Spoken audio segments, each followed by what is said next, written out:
강남 테마피부과 원장 피부과 전문의 이학규라고 합니다.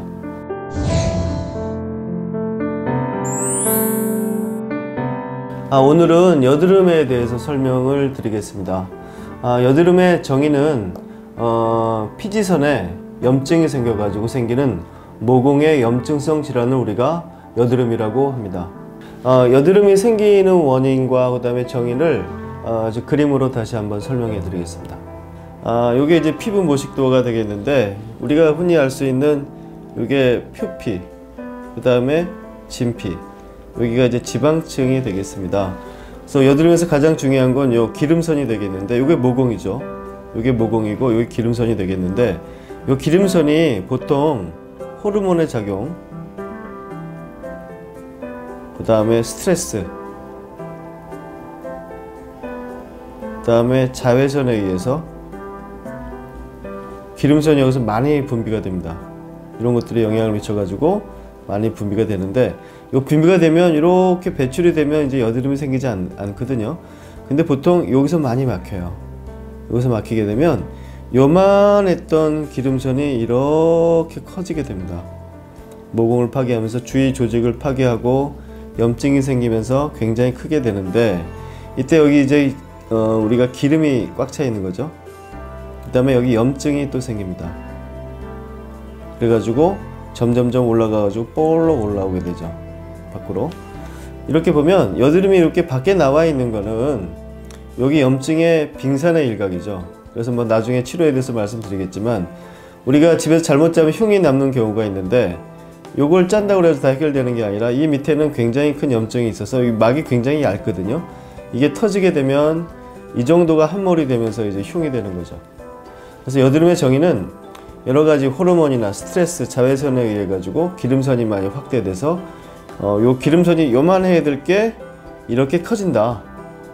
이게 여드름의 정의가 되겠습니다. 여드름의 치료는 약물과 그 다음에 물리적인 치료, 그 다음에 여러 가지 레이저, 그 다음에 침요법이 있는데, 그림을 보면서 다시 한번 설명드리겠습니다. 아까 이 그림을 통해서 원인을 말씀드렸는데, 가장 중요한 게 이 피지선에 있다라고 말씀을 드렸죠. 그래서 가장 전통적인 치료는 약물을 쓰죠. 약물을 써가지고 여기 있는 피지선을 낮추는 역할을 합니다. 이 약물에는 항생제 계통의 요걸 낮추는 약도 있고, 그다음에 비타민 계통의 요걸 낮추는 약물도 있죠.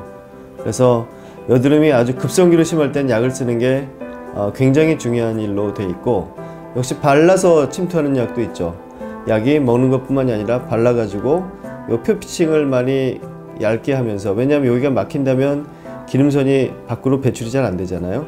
그래서 약간 박비시키는 연고들도 있고, 그 다음에 이걸 약화시키는 연고들이 있습니다. 그래서 먹는 약과 바르는 약을 사용할 수가 있습니다. 그런데 이제 근대 치료에 있어 가지고 여드름에 있어서 중요한 점은 재발이죠.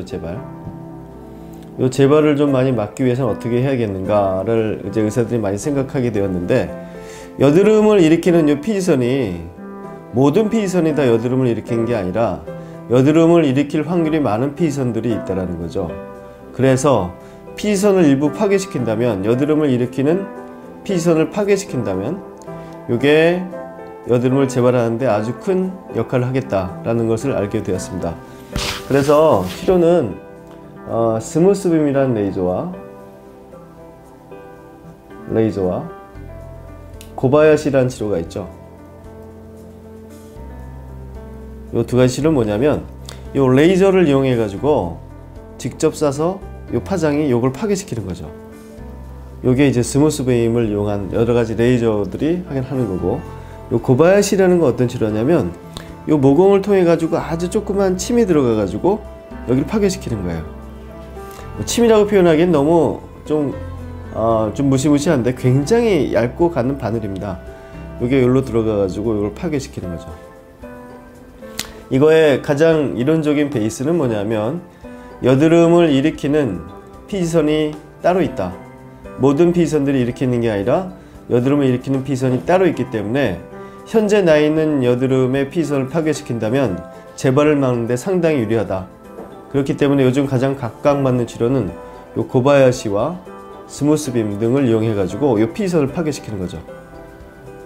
그거와 더불어 급성기에는 약을 쓰는 걸 우리가 무시해서는 안 되는데, 이 약이 이제 보면은 뭐 부작용이 있고 뭐 여러 가지 설들이 있지만 그래도 급성기에는 가장 필요한 약이라고 생각하고 상당히 안전한 약입니다. 물론 그 전에 검사를 해야 될 것들이 좀 있죠. 뭐 여러 가지 피 검사, 뭐 지방 검사라든지 간 기능 검사라든지 하게 된다면 약은 아주 효과적으로 쓸 수 있는 우리의 무기라고 생각을 하고 할 수가 있습니다.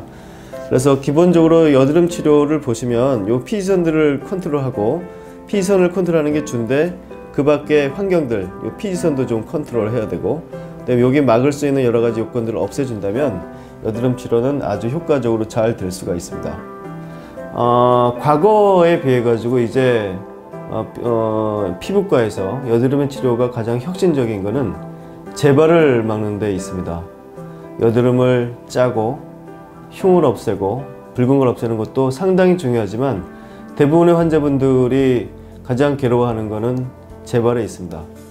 지금도 역시 재발을 100% 막을 수는 없겠지만 약물이나 짜는 치료, 그 다음에 보습 정도의 치료로는 여드름의 재발을 막는 데 한계가 있기 때문에 반드시 어차피 치료를 시간을 똑같이 들여서 하는 거기 때문에 재발을 막을 수 있는 치료를 병합하는 게 당연하다고 저희는 생각을 하고 있는데, 다행히 이렇게 이론적인 베이스가 되는 거는 모든 피지선들이 다 여드름을 일으키는 것이 아니라고 되어 있죠.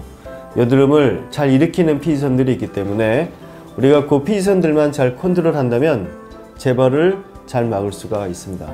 가장 대표적인 치료는 고바야시 침 치료가 되겠고, 그 밖에 스무스빔이라든가 여러 가지 레이저들이 있는데, 이들 치료는 어떤 치료냐면 선택적으로 여드름을 잘 일으키는 피지선들을 파괴시켜서, 물론 100% 파괴할 수는 없겠지만 이들을 파괴시켜 가지고 재발을 상당히 방지하는 데 있다고 할 수가 있습니다. 그래서 앞으로 치료 방향은 좀 더 피지선들을 선택적으로 파괴시킬 수 있는 이런 치료들이 더 많이 개발이 될 것 같은데, 저희 병원에서 가장 피부과 치료에서 중점적으로 하고 있는 것은 역시 여드름 치료의 미용도 중요하지만 재발을 막는 이러한 치료, 고바야시 침 치료라든지 스무스빔 치료가 상당히 중요하다고 생각을 하고 있습니다.